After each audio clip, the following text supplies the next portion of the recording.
welcome to Wacky Wednesdays, where everyone has a chance to show off their car mods. And here's this week's winner. My name is Michael, and this is my 1983 Porsche 944. I bought this car in 2012 as my only car, and actually my first car that I ever bought. So I bought this car in New Hampshire, about 2,000 miles away from where I live here in Texas. And the car's previous life was as a DE track day car. And you know, I've kind of kept a few things from it. The coilovers for one in the front are great. It has a cam in the engine. And there's a few other things. But I've also kind of gone through and tried to make the car a really nice daily driver. The interior of the 944 is pretty primitive by today's standards, but it's actually a pretty nice place to be. I'm 6'2", and I still fit awesomely in this car. Everything's manual. I've got a 5-speed transmission here. Pretty much standard fare on most 944s. Pretty much the only thing that isn't manual is actually probably these power windows right here, which is probably a big deal back in 1983. Now there might be a few things that you're used to in a modern car that you might not find in the 944, at least in this 1983 model, such as maybe an airbag here or over there or something, or cruise control or traction control or stability control or any of those controls. But you do get an oil pressure gauge, a voltmeter, and simple gauges. A lot of cars, like my Subaru, don't even have a water temperature gauge anymore. I've also gone ahead and replaced the entire engine management system with a Megasquirt ECU, and I've wired up a few relays and fuses here. And this panel would normally bolt up here below the dashboard, but I have it down right now for a little bit of maintenance. This was one of my larger projects, and it has really been a vast improvement to the car. Start it up.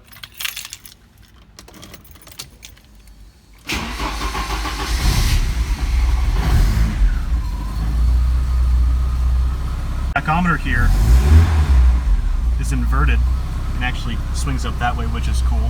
Another thing too, these doors, like you slam them, it's like a bank vault closing. The build quality is great. These cars were all hand built, and you just don't get that feel with modern cars.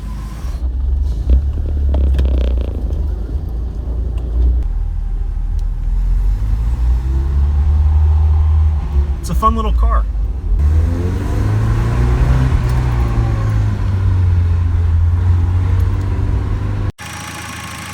In 1983, the Porsche 944 came with a 2.5-liter naturally aspirated 4-cylinder.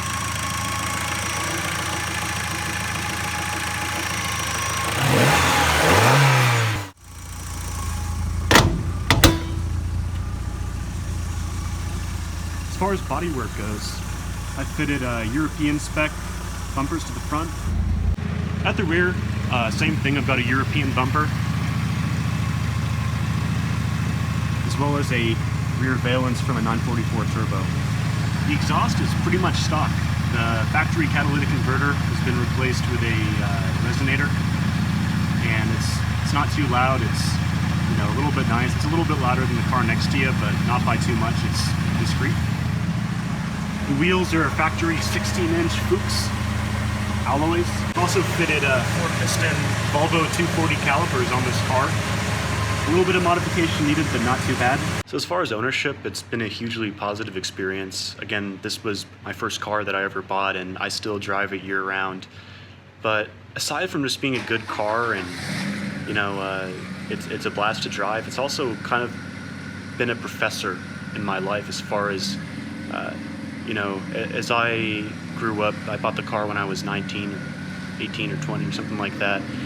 5 or so, you know, coming up on 6 years.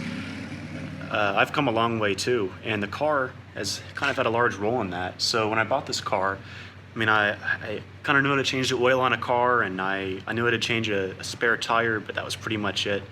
And I was still in school as a young engineering student, and when I bought this car, I mean, it broke down within 20 minutes of buying it, and that pretty much set the stage for learning how to work on cars, learning how to hunt for parts, go to the junkyard, what's the value of $1, things like that. Having a good work ethic, knowing that if you're not willing to work, then the job's not going to get done because you can't afford to go to the Porsche mechanic and shell out $120 an hour or whatever it is.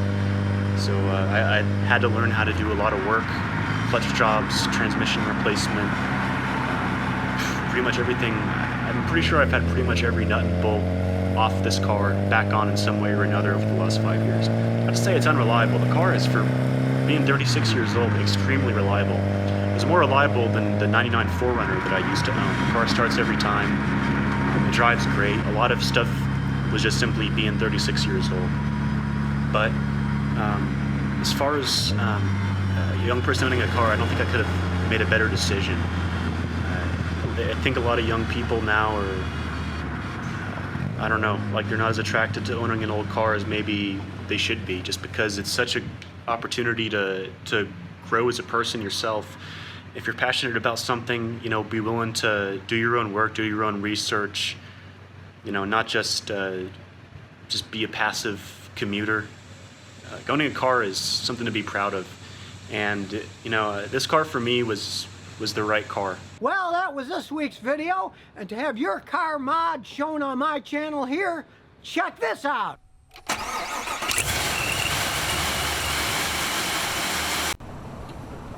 So if you never want to miss another one of my new car repair videos, remember to ring that bell.